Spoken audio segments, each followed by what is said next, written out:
Aliens spread tales of a Deathworlder, unaware the human sits among them. The cantina hummed with the usual cacophony of the galactic commons station, a dozen species chattering in their native tongues, universal translators struggling to keep pace. Eitzem nursed his drink in the corner booth, his environmental suit's hood pulled low. For 3 cycles now, he'd maintained his cover as a Eularian trader, and no one had questioned the sealed suit. After all, dozens of species required specialized atmospheres, did you hear? A Vrexian merchant hissed at the bar, her chitinous plates clicking with excitement. Another Deathworlder ship was spotted near the Kepler sector. Eitzem's fingers tightened around his glass. He kept his breathing steady, controlled. The suit's filters masked the telltale chemical signatures that might give him away. Impossible, a Thenari pilot responded, his gill slits fluttering nervously. The Deathworld Accords forbid humans from entering civilized space. They're too dangerous. Class 12 gravity worlders with ridiculous endurance and that insane chemical they call adrenaline. The Vrexian leaned closer, lowering her voice to what she probably thought was a whisper. I have it on good authority that one infiltrated a mining colony on Praxis 7. Killed 16 Krell enforcers with its bare appendages before disappearing into the ventilation systems. 16? The Thenari's eyes widened to the size of serving platters. But Krell have reinforced exoskeletons.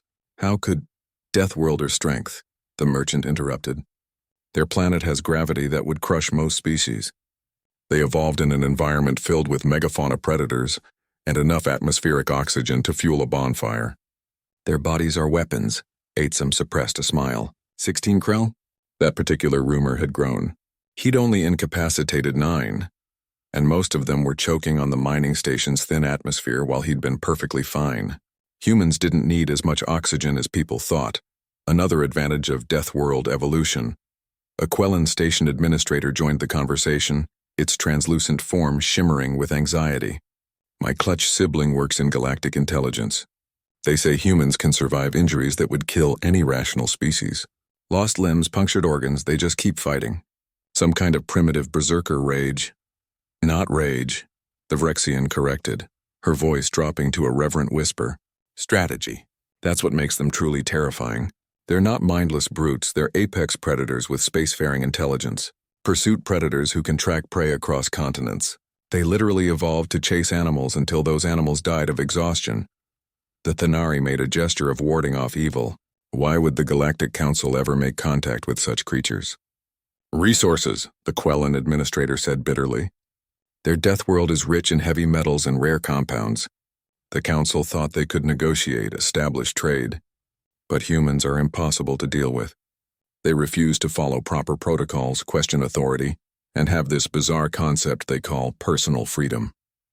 Eitzem bit back a laugh. Personal freedom. Such a terrifying concept to species that had evolved in hive minds or strict hierarchical structures. Humanity's stubborn individualism had been its greatest strength and its worst diplomatic liability.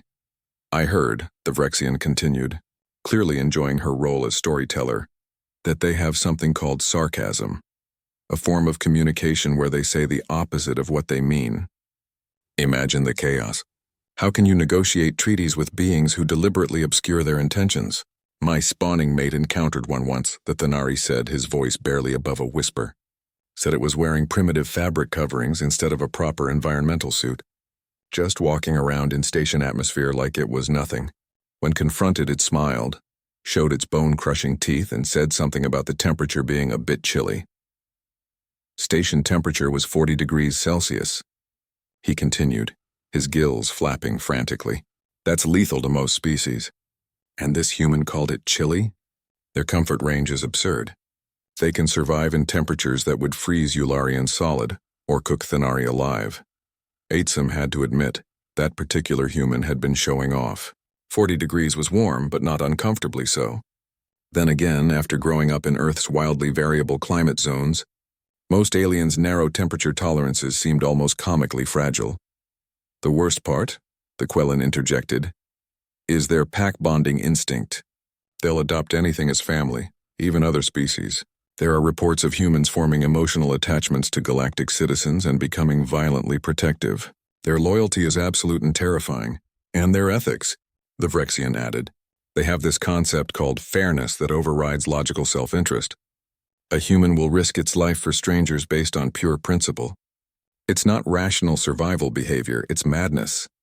The conversation continued, each participant adding their own embellishments to the growing mythology of humanity. They spoke of humans eating capsaicin for pleasure, a literal plant toxin. Of their ability to throw objects with lethal accuracy, a rare skill in the galaxy. Of their binocular predator vision that could track targets with unsettling precision. Aitzum finished his drink and stood slowly, careful not to draw attention. As he moved toward the exit, he passed close enough to the group to hear the Vrexian's final comment. Thank the Celestials, they're confined to their quarantine sector. Can you imagine if a human was actually here on this station? We'd never know until it was too late.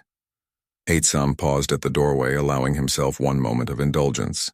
He turned back slightly and spoke in perfect galactic common, his voice modulator adding just a hint of distortion. Safe travels, friends. Watch your backs out there. The casual farewell, so human in its informal concern for strangers, was lost on them entirely. They waved politely at the Yularian trader, never suspecting that Earth's most dangerous predator had just bought them a round of drinks. As Aitzum disappeared into the station's crowded corridors, he smiled beneath his hood. Let them tell their stories. Let them build their myths. Fear was useful, but anonymity was better.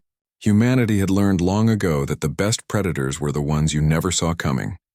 Behind him, the cantina's patrons continued their conversation, swapping increasingly outlandish tales of the legendary Deathworlders.